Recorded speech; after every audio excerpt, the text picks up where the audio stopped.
tulikuwa tukipenda gazeti. Siku hizi kile ina happen kwa hii Nation Daily ni news standard. Rise of the infections.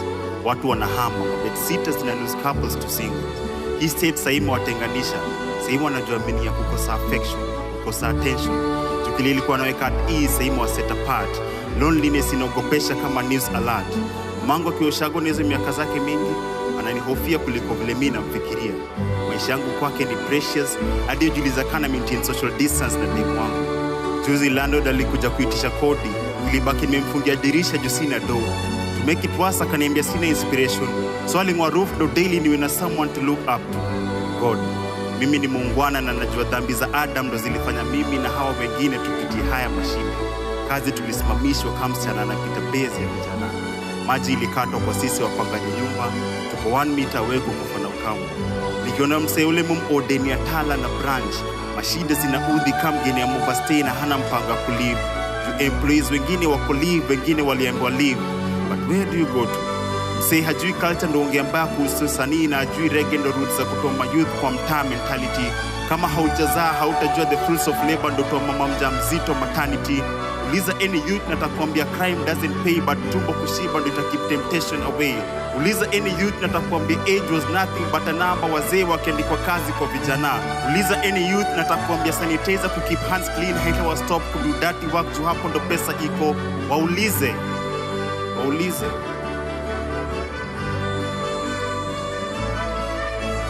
So kijana jipange, wale wananjia kutafuta ndo kula fiti. Usijihusishe na kula utafiti, jihusishe na kula utafanya utafiti. Biashara huanza na wale wana mind their own business, hata mahasta za watembeagi solo if they need company. Si kuna wale unukia mzuri jua mwoga na mageisha, na kuna wale unuka jasho jua wanafanya kazi nika hiyo siku dunia ingeisha. Maisha ukuja na problems ndo we solve them. Sisi ndo solution. Wale wana fuel na diesel hawajui sisi pia tuna train za kupedal magari za moshi. Tuko na Matanzania mahali tunaona njia. Happy kung'arisha lakini haibadilishi kuwa choo. Yesu ndo anaweza kuwa your shepherd but haimanishi uwezi ni kondo. Hii life ukipiga hesabu utapata your history define your future. Na mtu akikushow otherwise jua hiyo ni Kiswahili. Welcome to this session from Trondheim. About 24 hours ago, we started Impact Playground 24. We heard from several interesting people from around the world yesterday. We talked about rural urban development. We talked with May in Singapore and her challenges on her work on the KPI evaluations on cities in Southeast Asia.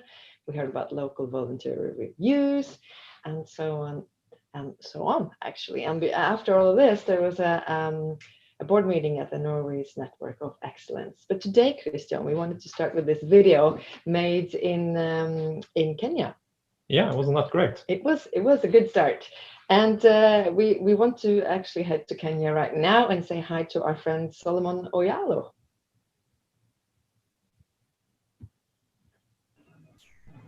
Hello, guys.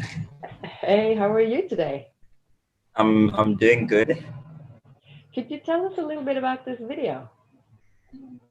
Okay, so the video is called Kilio. So it's a Swahili word meaning cry. So basically the song was written to help people to deal with the hard times that they're going through during this COVID time, because during this time people have faced a lot of difficulties and challenges. So we're just thinking of a way, how can we make people feel a bit more better, feel a bit more relieved. So that's why the Slum Code creatives, they came up together to come up with this beautiful song to just help people get through this tough time. So Kilio is basically a Swahili word meaning cry. So it's basically a cry to God to help to hear us and to help us come up with better solutions on how we can cope up with the current situation that the whole world is facing. So Solomon, you live in Nairobi, right? Say a few Yes. words about who you are and what you're doing. Okay, so I'm Solomon Ojalo. So I'm programs manager of the Slum Code Group, which is a social enterprise organization that focuses on empowering young people from less privileged areas to get access to opportunities that can help them further their skills and talents. So basically what what I do is come up with programs and events that help the community to grow into a better place. And I think world shift is a Yeah. keyword here as well. So you reached out yesterday, Solomon, and you basically played around with this World Shift logo. You want to say a few words about what you did? Yeah. So yesterday I was following and I really got interested in what Christian was saying, basically of how we want to see the future as young people. So I just came up with the idea very fast and posted it.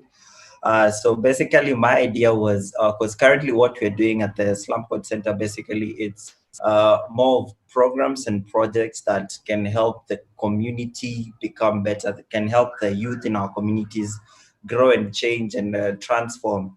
So since that's what we are currently doing at the center, I thought probably I could just use it. And then Christian also mentioned a part of the role that you want to play, of which is now you. So I thought I want to empower people, I want to collaborate, I want to partner with people, because the only way I think change would come in my country is if people are given power to actually be able to bring that change by themselves. So you want to build hubs, give us the resources, give us everything that we will require to build it. That way would feel so much connected in pursuing it rather than people just coming and doing it. So I feel like empowering people, collaborating and partnering with the right people for the right thing, it can help us go further as a country and as a world. And the final thing was which the future. So the future I'm looking at us having sustainable cities and hubs across the world. We want to replicate the slum code model across the world. So we want Thank you, Solomon. It's really inspiring the work you're doing. I know you reach a lot of youth in Nairobi with the work you're doing. As we mentioned, we gave let's say the whole world this challenge yesterday. So we wanted people drawing on the work of great people in Japan to flesh out in this logo, the World Shift logo. Where do they see themselves today? What future are you aiming for? And most importantly, how can you be this arrow? How can you be this front runner who's driving change? And I can see Bart Ola, even though it's got my name on, and Michael, you're yawning. I think you spent a lot of hours last night trying to facilitate this type of process. A few impulses from the overnight sessions with the global community? Yeah. It's a great exercise of see how we actually can do a world shift exercise online. Like we've done it in person many times, and we've done hybrid versions when some people have been online. But this was the first fully digital world shift version now in COVID times, and it worked very well. So what happened yesterday? What did you do? We went through several stages in introducing the world shift to people from all over the world, and the introduction could be smoother, I think, but we started talking about the possible solutions, and then we had some breakout rooms so people actually discussed what they have written down, and accidentally Amar Jaffrey and I don't remember the other two girls' names, one from India, one from Bangladesh, ended up in the same room, and they immediately saw the benefit of collaborating between Pakistan, Bangladesh, and India around this subject. So it was this great serendipity there.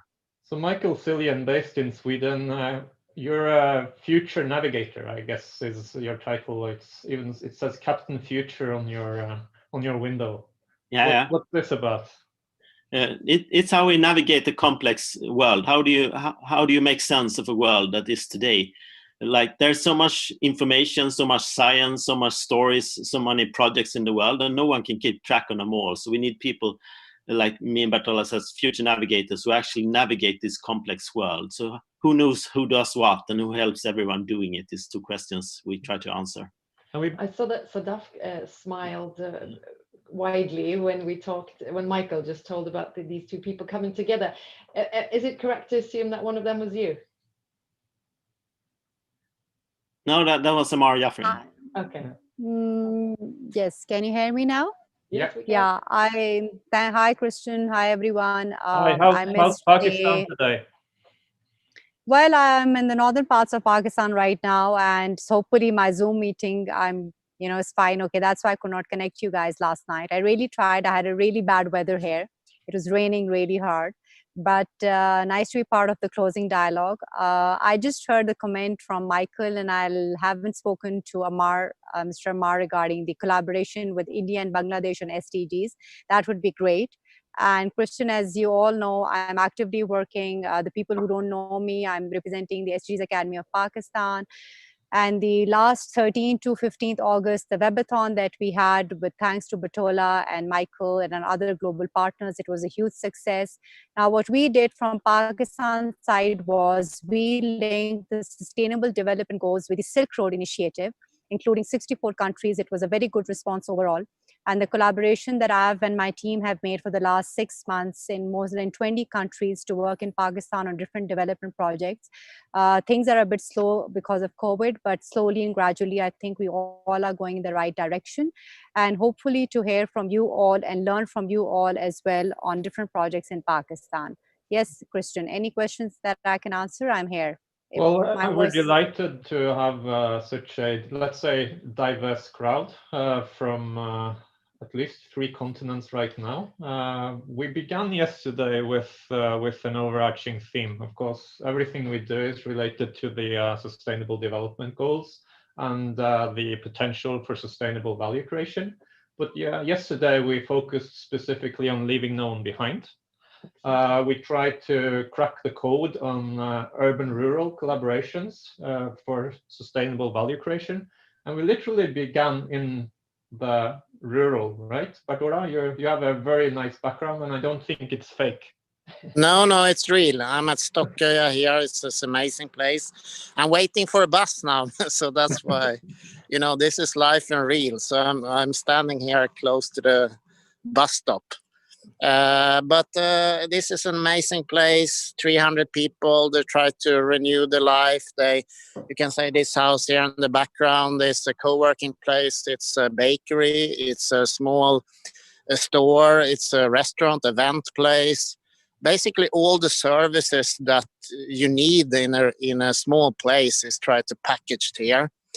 And then, of course, you have the community. There's a small village 10 minutes away from here, so with 300 people. So yeah, we connected with a couple of interesting places yesterday. One of them was Stockholm, where you are right now. The other one was Vålerim in Sweden.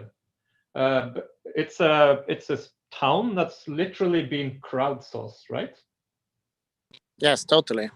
So I've been following them for 10 years, and they have been very good, and I think mixing community building with really taking the entrepreneurial spirit into the community. So they have built a lot of small businesses that really works on improving the community.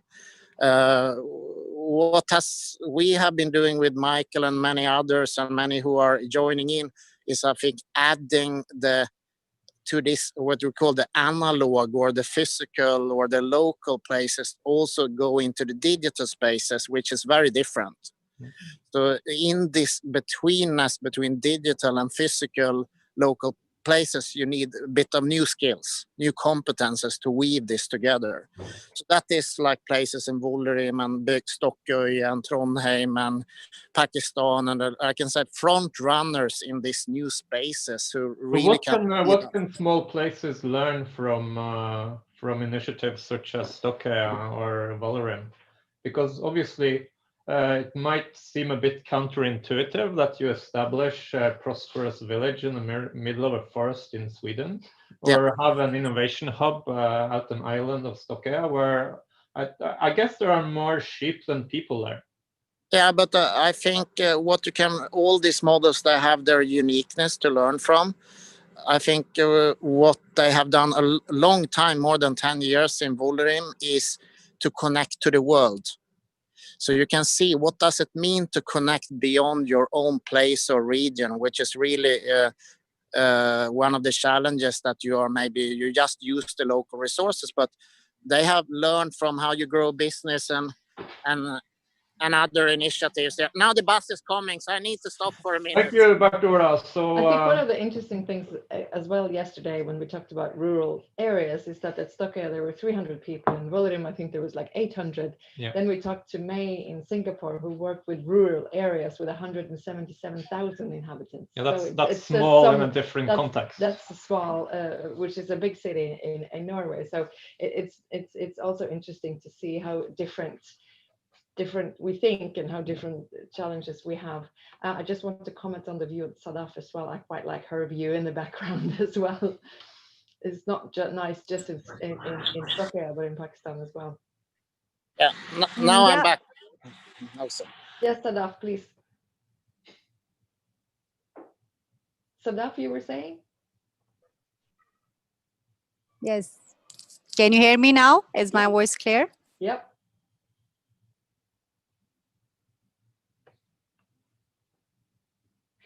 Yeah, you want my comment on the rural and urban partnerships that we're discussing? Am I audible? Yep. Okay. Yeah, I totally agree. And I would like to comment on that.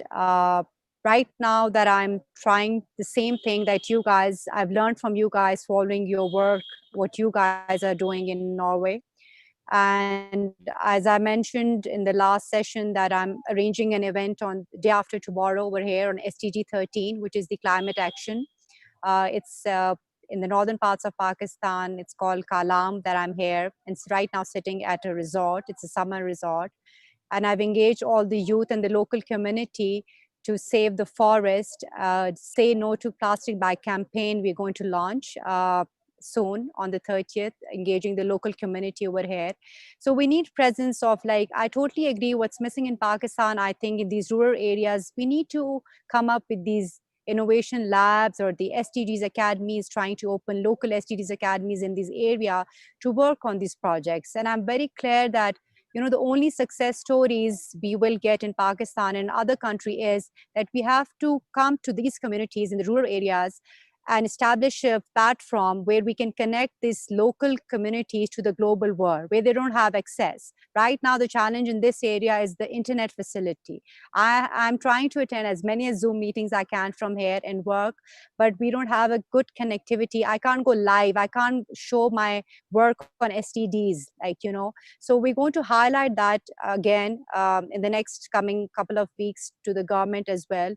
And we're going to have serious meetings regarding the internet connectivity issues here in these areas.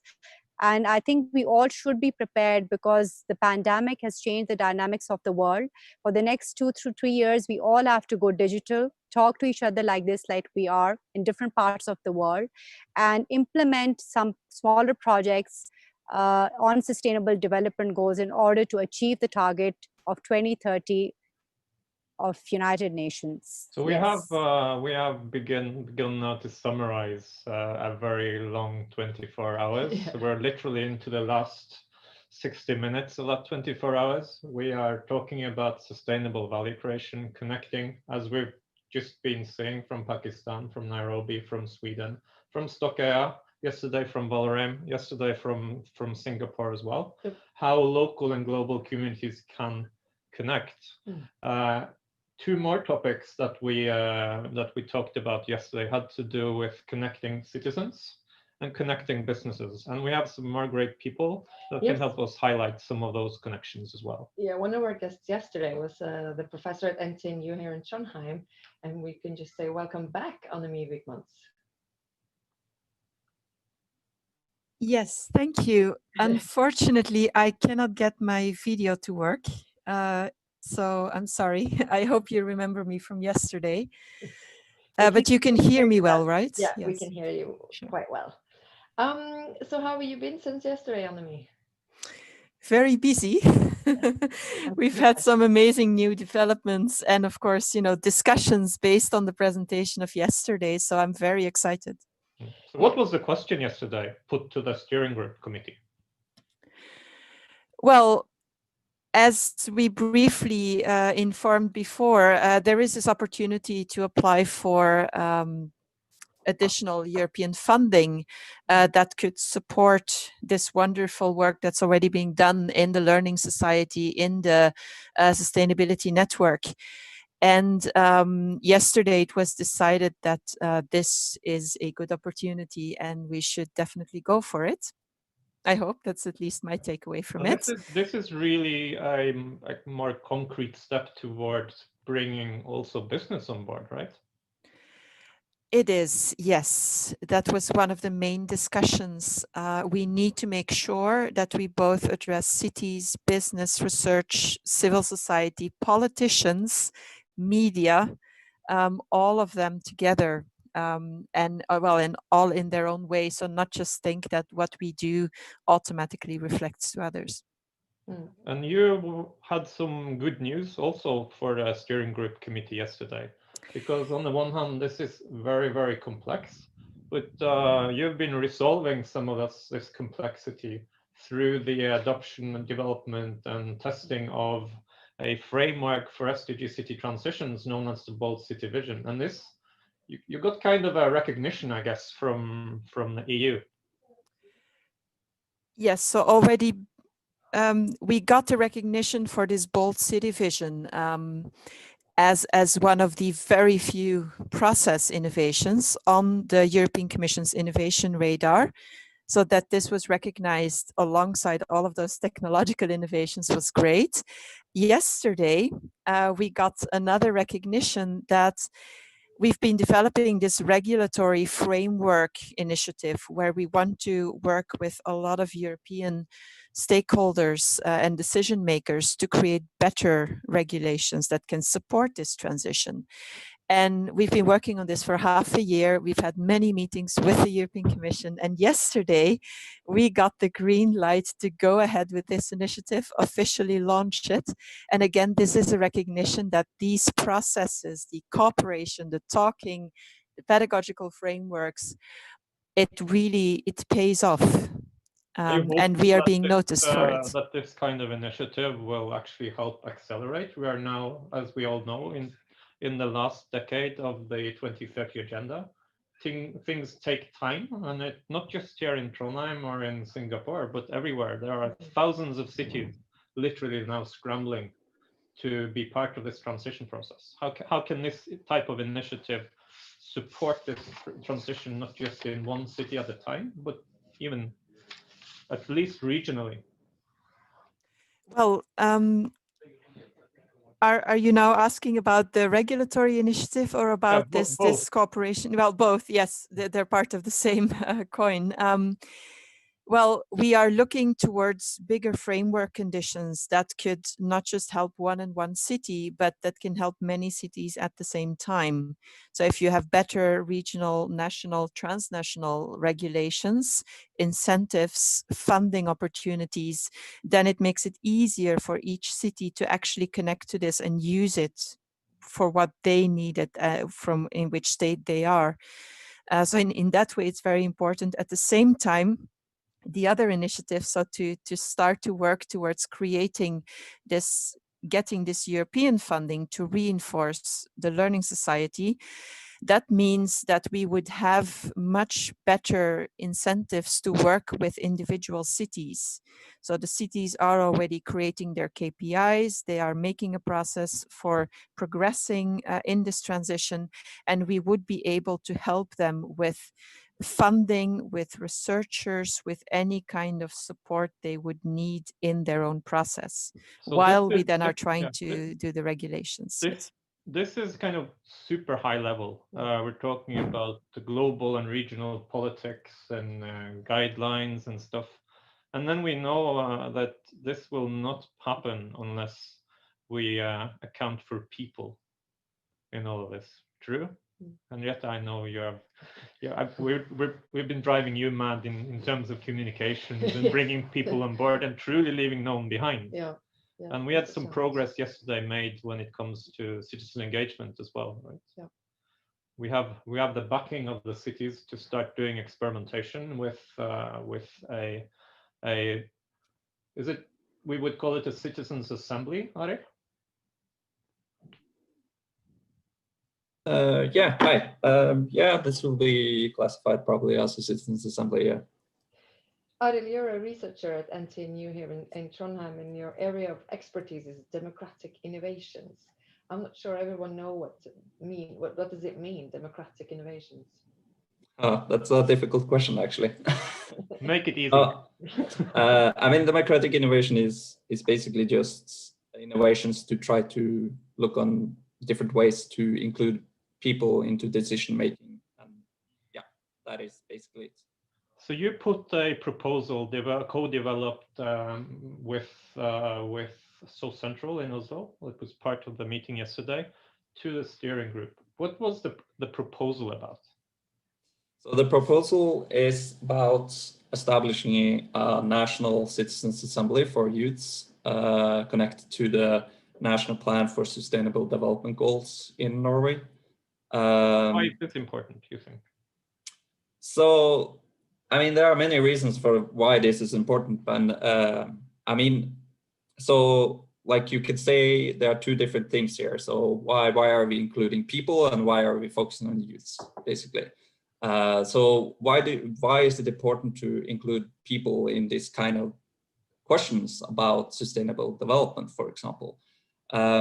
I mean, what I see, and this is also true in the democratic innovation field as well, like there's a lot of ways to include people in this, but usually what you do is you design institutions or a way of including people that basically just include the people that are always included anyway. And you don't really reach out to the people that are excluded. So what you do in a lot of these participation methods that we are seeing is that you include the people that have resources and time to actually be included already. So it's kind of counterintuitive what you're actually trying to establish. Yeah, but we were talking about something as complex as the SDGs. Shouldn't this be left to the experts? Wouldn't people just mess this up? So this is what I have this is my, why am I into this? Why am I doing research on this specific kind of thing, which is deliberative in publics we are talking about, which is citizens assemblies and that kind of thing that uses random selection and go through a deliberation phase. I mean, what we are seeing is that people that are included in this can tackle really complex problems and come up with really creative solutions that are usually not thought about. And we have like tons of experience with this because it's been very popular in political theory and democratic theory about this. And you can see like why is this used on complex problem? Yes, because usually people that are not included there, for example, back home, I'm from a rural area of Norway, and one of my neighbors is a farmer, and he would never be included in anything about sustainable development. But his perspectives and knowledge about this is as important as me, even if I'm a researcher in sustainable development. But you're kind of drawing on the wisdom of crowds, but you're not really excluding the experts, though, are you? It's more a process of integrating the expertise with the wisdom of crowds, in a sense. Yeah, so what you do is you pick randomly, but you have like some categories that you want to have, for example, 50-50 gender, you have like age and stuff like that. And then they come together and they discuss together. And what you get is a diversity of group, right? So you have a very diverse group of people that come together and discuss it. And here is where the experts come in, because you need them to get facts and information to guide their discussion. And this is what you do. You include experts in part of this process where the people can use their own perspective, but also get input from experts and other people's perspective and guide them through and come to what they think would be the best for society.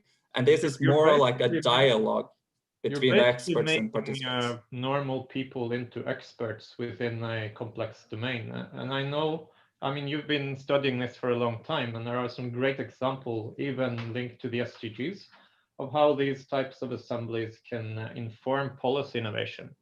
Care to mention an example or two of how this has been used elsewhere? Yeah, I mean, it's been used a lot. So to pick out one, I mean, what we're seeing now is especially on climate change and the issues around climate change. It's been used a lot in, for example, you had a National Citizen Assembly from the United Kingdom and the Climate Assembly in France, which has been very like Macron that came in the last meeting and replied to that random selected group of people that discussed climate change. I mean, you have so many examples of this now, so it's yeah, I mean, you can, the OECD report that comes out this year has over 800 deliberative processes, I think, which they have included in the database. So, and one of the key areas where they have used it is on these issues like climate and sustainable developments. Very cool, exciting. So we have the backing of the National Network of Excellence of Cities to start this kind of process. I guess that was the feedback. There will be consultations going on between local level and the national government on how this can even be used to inform the pending national plan for implementation of the SDGs across Norway. So next, very exciting possibilities for democratic innovation to truly begin to inform national policies on the SDGs. And so it's also interesting to get like fresh eyes to look at a topic that they might not have looked at before. Like Audit said, they could come up with quite innovative and interesting ideas, which I think is the most interesting thing about all this whole project, that you get new ideas that you might not have gotten with the same old experts. Yeah, Okay. absolutely. Yeah. We are going to see if we have a friend that's going to log on. If you admit her there, Yeah. She's right on time, because the UN was also present yesterday, because they want to cooperate with Norway. And Dr. Agatha Krause, you're an advisor at UNICE. Welcome. Thank you very much. Very good to be there virtually again. So what is the UNEC? Next question, please. I think everyone got that by now. So you were at the meeting yesterday, or via Zoom, and what happened there?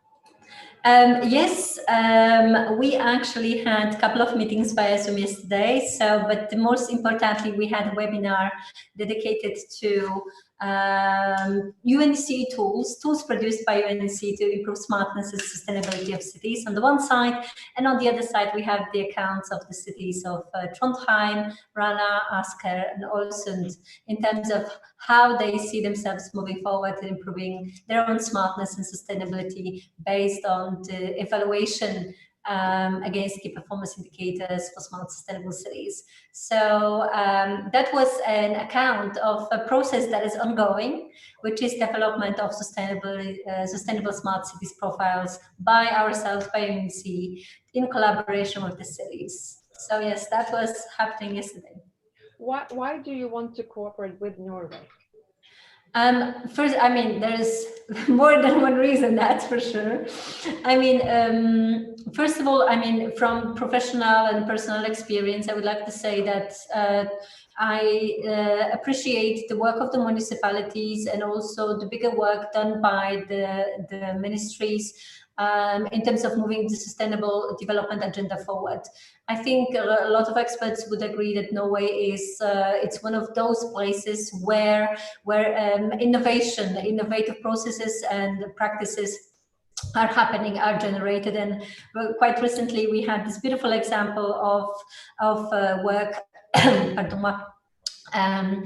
being awarded by the European Commission in terms of their innovative potential. So this kind of, it's not only our opinion, it's something that is out there in the air. And the second thing is the ability and the skills and the certain culture of work, which is resting in collaboration and very much horizontal collaboration across various parties, agencies at the municipal level, also in terms of multi-level governance as well, and across the sectors. So this is an excellent context to in which certain innovative practices can be generated on the one side, and on the other side, as we all know, the partnership is really enabling things to move forward. And I'm very happy to be part of the context. And third, last but not least, I have very good personal experience of working with colleagues in Norway, and this always helps to do things in a very nice, positive, creative atmosphere. So I like how polite you people in the UN always are. So keep the compliments coming.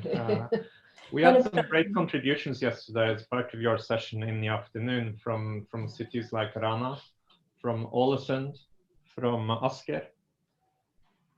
And from yourselves, yeah. What were you talking about? Yeah, Trondheim was there as well. Yes.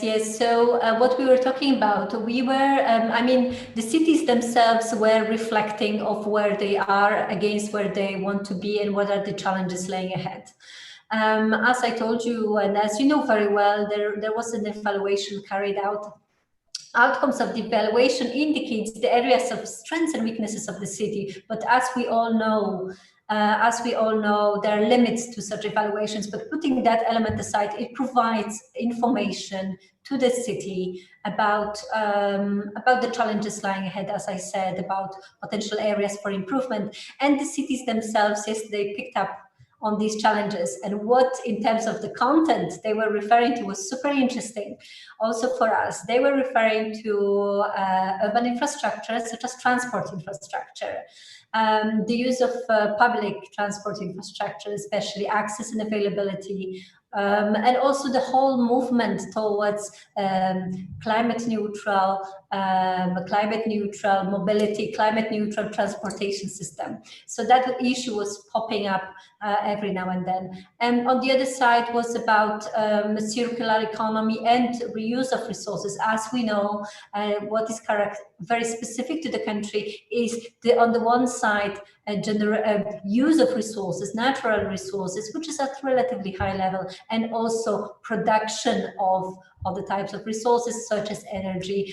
And we are entering into this digital economy considerations. How can we be wealthier and can benefits from the wealth being produced and the growth being produced while also decreasing resource use? So this is very important. Yesterday was recorded. It will be shared online. So anyone with a specific interest in how you can basically as a city or a local community make this transition from data telling you something about your local potential to hopefully innovative and effective policies and ultimately towards impact can have a look at the presentations yesterday. Yes, and also let's not think about, impact is such a big word, and we can, I believe we can really speak a lot about that. But what it's important to realize is I'm bringing those experiences into international level. What I have learned quite recently when it comes, for instance, when it comes to improving the use of public transport in the cities, indeed the contracts, that's something I have discussed with you in other cities, the contract between the national and local government, which creates the condition for a proportional growth of public transport infrastructure to the growth of the cities, and such innovative practices on multi-governance levels, on various levels of multi-governance systems, I would like to bring internationally, apart from the practices generated very much by the cities themselves in their local context. So Henriette, a lot of exciting developments yesterday. We have decisions from our executive leadership on democratic innovations. Yes. We have decisions on EU programs for supporting the collaboration between the public and private sector around smart and sustainable development. Yeah. We have the contributions of the UNEC and potential collaborations when it comes to basically new international guidelines for how we measure, monitor, and develop smart and sustainable cities that hopefully the Norwegian networks and our partners globally can be part of and leverage when they want to do this kind of transition work. I also like May's suggestion, May in Singapore, her suggestion on an international incubator for municipalities. I think that's a great idea as well. So do you think Slum Code could be part of this network of international innovation hubs, Selma?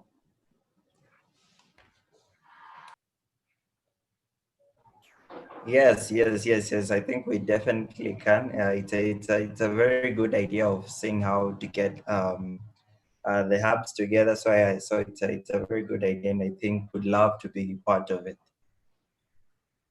Same question to you, Sadaf, in Pakistan. I know you're literally doing this already, but how can connecting to other local hubs maybe inspire or boost the potential at your local level as well? Yes, I agree, Christian, with you. I think I'm going to have, once I get back to Islamabad city, I'm going to have a Zoom meeting with you guys and discuss how can we collaborate with Norway and Sweden. As you know, Sweden is one of the, on the index, on one of the top on achieving the sustainable development goals, and why Pakistan want to collaborate with Norway and Sweden on the development project on SDGs is that we can come up with the same innovation hubs that we talk about, rural innovation SDG hubs. I think that will be a great platform to work on these projects in these areas. Until and unless we create this platform for the local community, we can guide them, we can link them and on different sustainable development goals project. That is what is missing in Pakistan. And let me share with you, on provincial level, the government of Pakistan, we have SDGs units on provincial level, but they don't have that roadmap. And I was totally adhering to the conversation, and I'm looking for global partners for Pakistan who are experts on sustainable development goals. That's why it's a huge mess, as I totally agree. People just don't know. They just put an NGO working in Pakistan, will just put a banner and claim that they're working on SDGs, but they don't even study it. First is to include the education, the academia, our institutes, our colleges, institutes in Pakistan, the challenge that we are facing, educate them on sustainable development goals, launch certification programs, teach them about the each goal indicators and targets. Once they study them, then only they'll be able to work on these projects, and the experts around the globe, we can connect them to the global work to give them certified programs, and then only we can achieve the targets. So I think it's a great idea, and that will be my suggestion from my country, the challenges that we have. How can we achieve these targets? 10 years will pass, it's already 2020, and just like you just have short time to achieve these targets. So that will be my comment, question from what you asked. Thank you. Yes, I think this point that Sadaf is now making was a big part of our conversations yesterday. Yep. We cannot really have a cutoff where local communities are not really getting any information about where they stand, what they can do, and how they can connect and activate local resources, like they're doing in Vålerenga, like they're doing at Stokkøya. There's really a need, and this is also something, a commitment made by the Norwegian cities through the Stavanger Declaration, to democratize the conversation about what is the local status, and how can we, using experts such as Arild Oren, begin to mobilize people around these data and drawing on available expertise to inform people, making them experts on local development. You usually don't succeed unless everyone's on board. Exactly.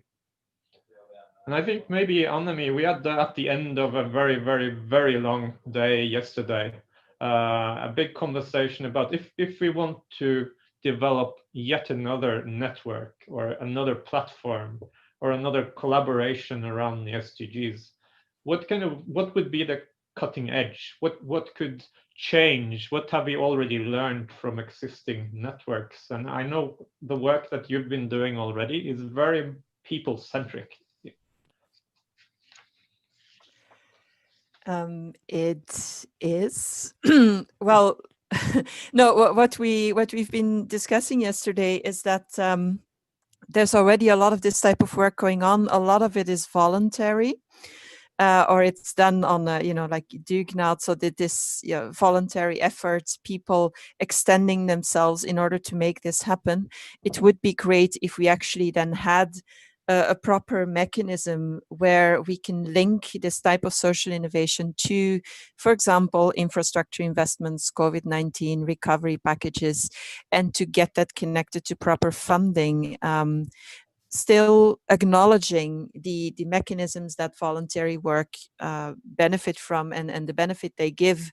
So not changing them, but at least making much easier and more attractive to do this kind of work. Running back and forth, Christian. Yes, I'm a bit curious because the good thing about doing these kinds of sessions, they're kind of open-ended. We have a person in the panel called Pamela. I'm not sure who you are, Pamela. Do you want to say something?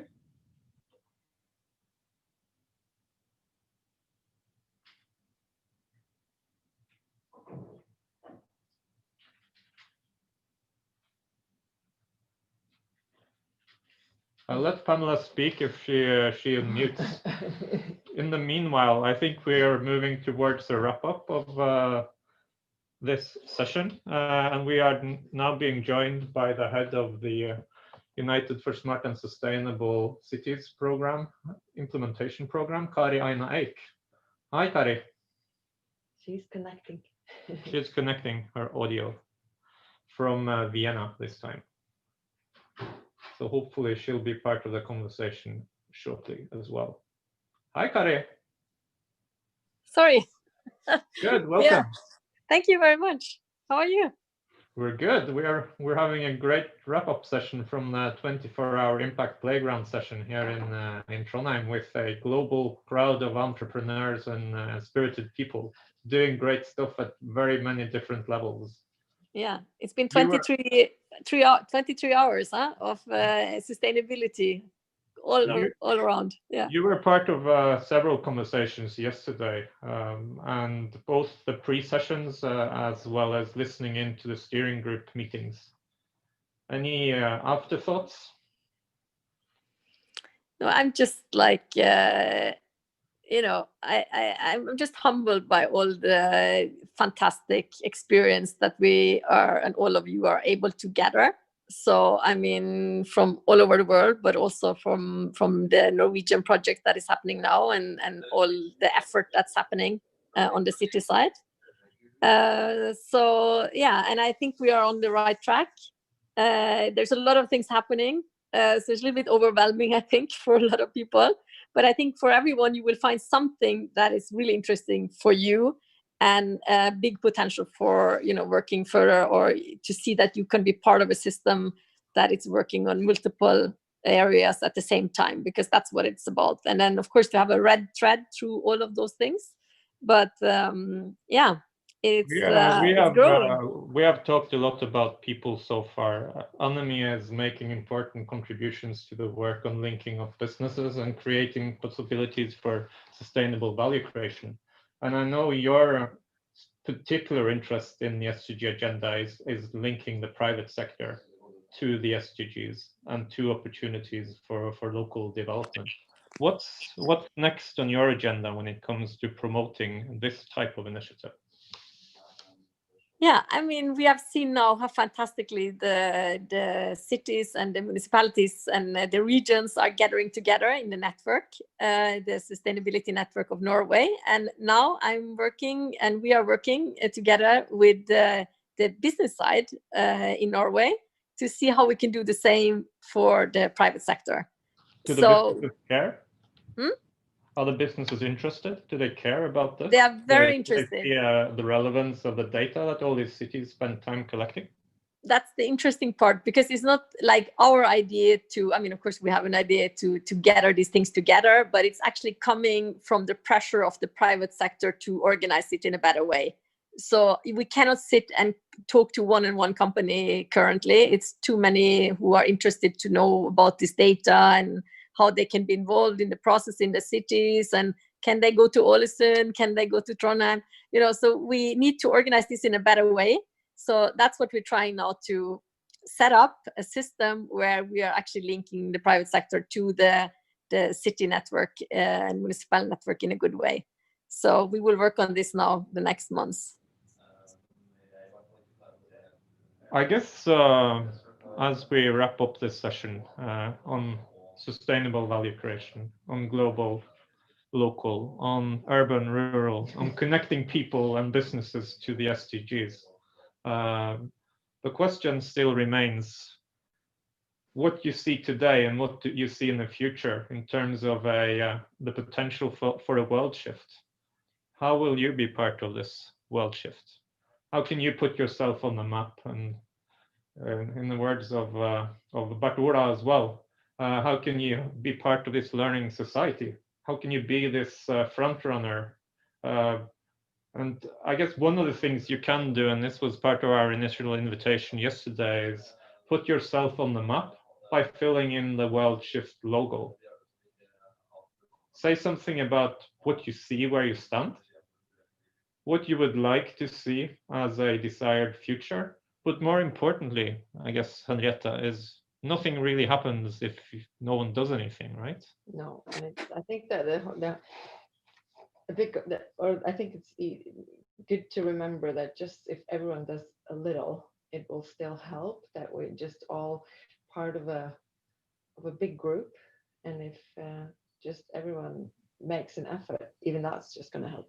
Yeah, and we're beginning to see lots of examples online. You can go online and look for the hashtag WorldShift. So if you're wondering if there are other people out there around where you live or globally who are trying to be part of the World Shift, I can assure you are not alone. There are so many examples at different levels, different initiatives.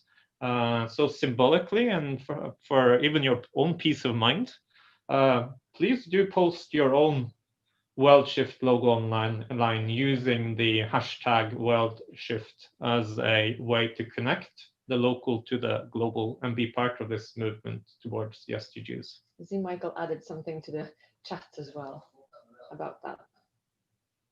What were you saying, Michael?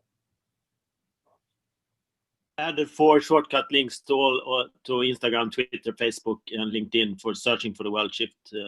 So it's easy to access if you want to search what people are posting.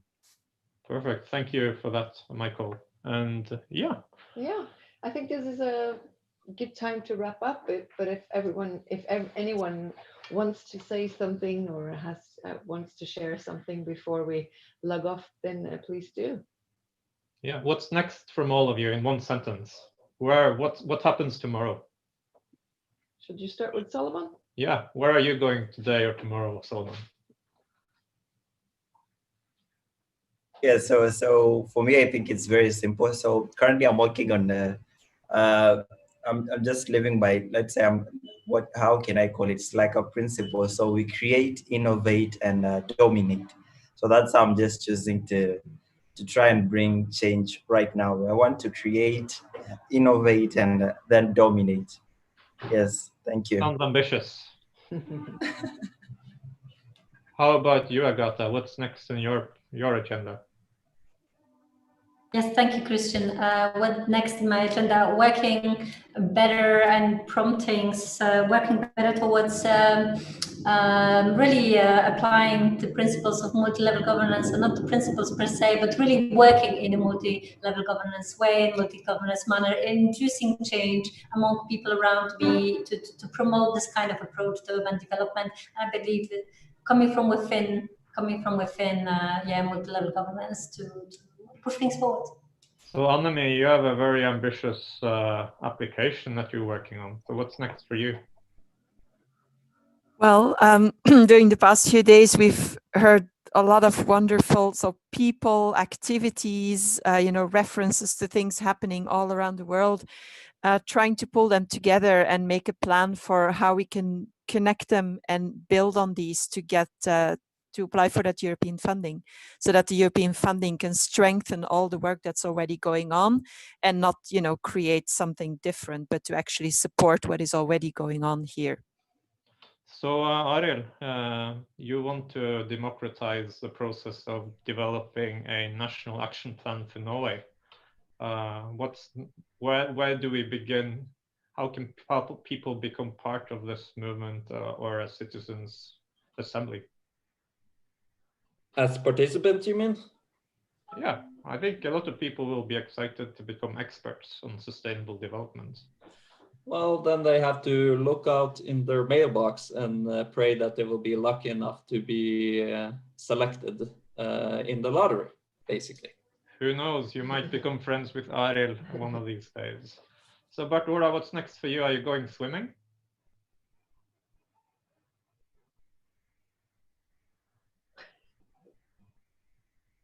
I'm in the lab here. You know, I need to explore the lab a bit.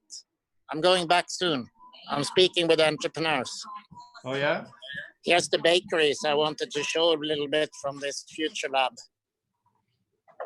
Bartolda still exploring Stockholm. Yeah. You want to say one word? What are you doing?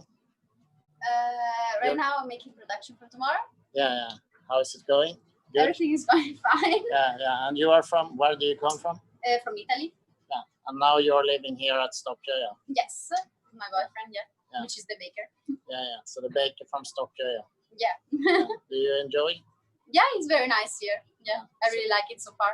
So you want to grow a family here and a future? Oh, we'll see about that. So Herbal Norway is connecting to the world by the use of food, which is a great tool for communications. Sadaf, what's next on your agenda?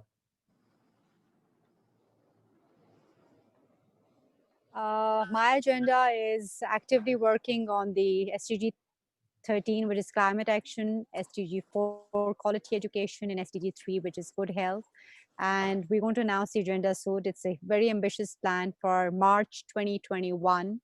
We have already announced it from Pakistan, engaging 64 countries with the Silk Road, Belt Road, One Road initiative from Pakistan, digital SDG Silk Road Global Impact Journey. You all will be invited, and the 7 months from Pakistan, we're going to work intensively on development projects all across Pakistan. Let's see how it goes. And already our teams have started working on the World Climate School collaboration from Norway with Pakistan, opening World Climate Schools in the rural areas of Pakistan. That's our current project in progress. So that's all from us, and hope to see you all in our initiatives with the global partners on SDGs from Pakistan.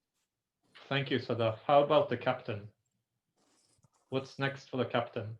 What's next for the captain? Yeah, me and Bartolda are going to continue our two projects, like the Future Navigators is for the goal 17. How do we actually build more bridges linking all over the world, learning a true learning society where we learn from each other, how to collaborate around the goals. And also, me personally, I'm interested in lifelong learning and how can you actually become what I call a crew member of Spaceship Earth, like Buckminster Fuller called into action 50 years ago.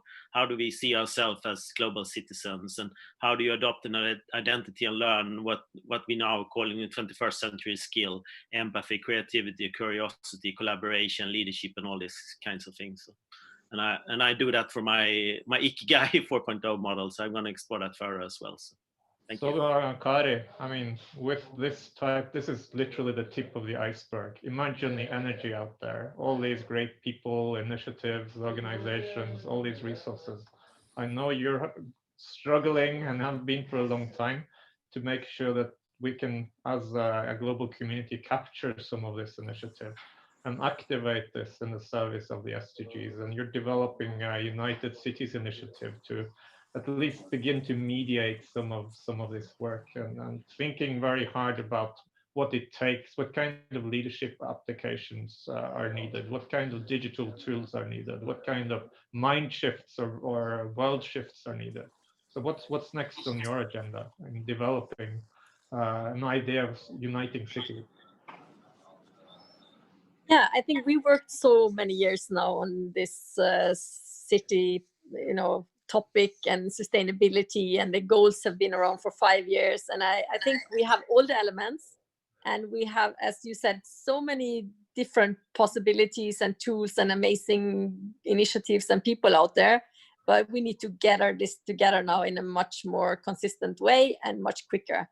So that's what we are working on now together. How can we develop a model for that now, of course, digitally, because now we, can hardly meet. So we should use this opportunity to develop those tools digitally, and then see, hopefully we can meet again soon next year. Then we can start to also do it in physical ways. So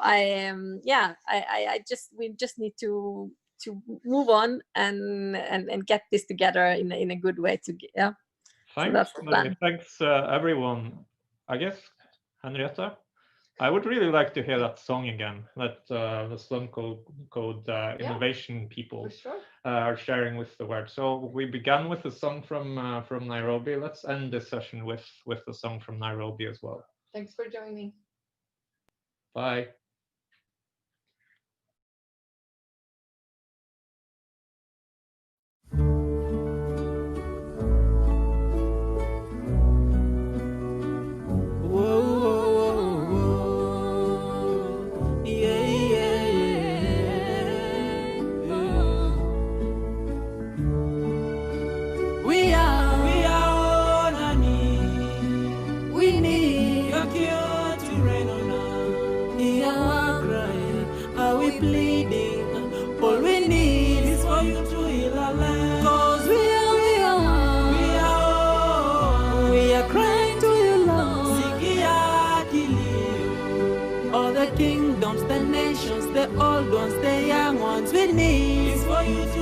Kuna wakati tulikuwa tukipenda gazeti, siku hizi kile ina happen kwa hii nation daily ni news standard.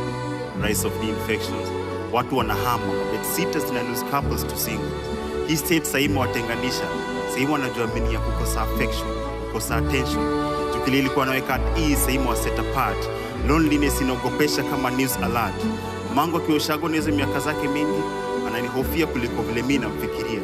Maisha yangu kwake ni precious, hadi ujuliza kana maintain social distance na demu wangu. Juzi landlord alikuja kuitisha kodi, nilibaki nimemfungia dirisha juu sina do. To make it worse akaniambia sina inspiration, so aling'oa roof do daily niwe na someone to look up to.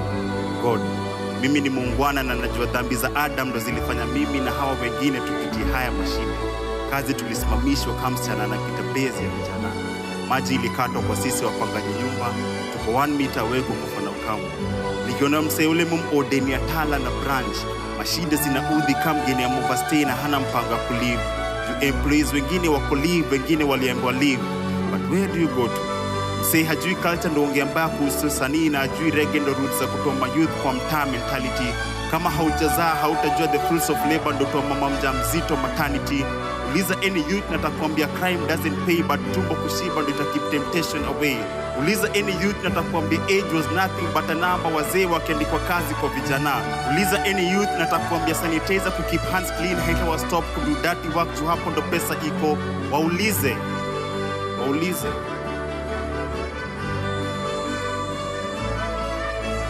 So kijana jipange, wale wananjia kutafuta ndo kulafiti. Usijihusishe na kulutafiti, jihusishe na kulutafanya utafiti. Biashara huanza na wale wana mind their own business, hata mahasta za watembeagi solo if they need company. Si kuna wale unukia mzuri jua mwoga na mageisha, na kuna wale unuka jasho jua wanafanya kazi nika hiyo siku dunia ingeisha. Maisha ukuja na problems ndo we solve them. Sisi ndio solution. Wale wana fuel na diesel hawajui sisi pia tuna train za pedal magari za moshi. Tuko na Matanzania mahali tunaona njia. Happy kung'arisha lakini haibadilishi kuwa choo. Yesu ndo anaweza kuwa your shepherd but haimanishi uwezi ni kondo. Hii life ukipiga hesabu utapata your history define your future. Na mtu akikushwa otherwise jua hiyo ni Kiswahili. Kwa hivyo temporary challenges zinahitaji permanent solution. Kumbuka vile God alifanya Adam ku create Eve, sisi pia tuna need kuwa creative. How we pleading, all we need is for you to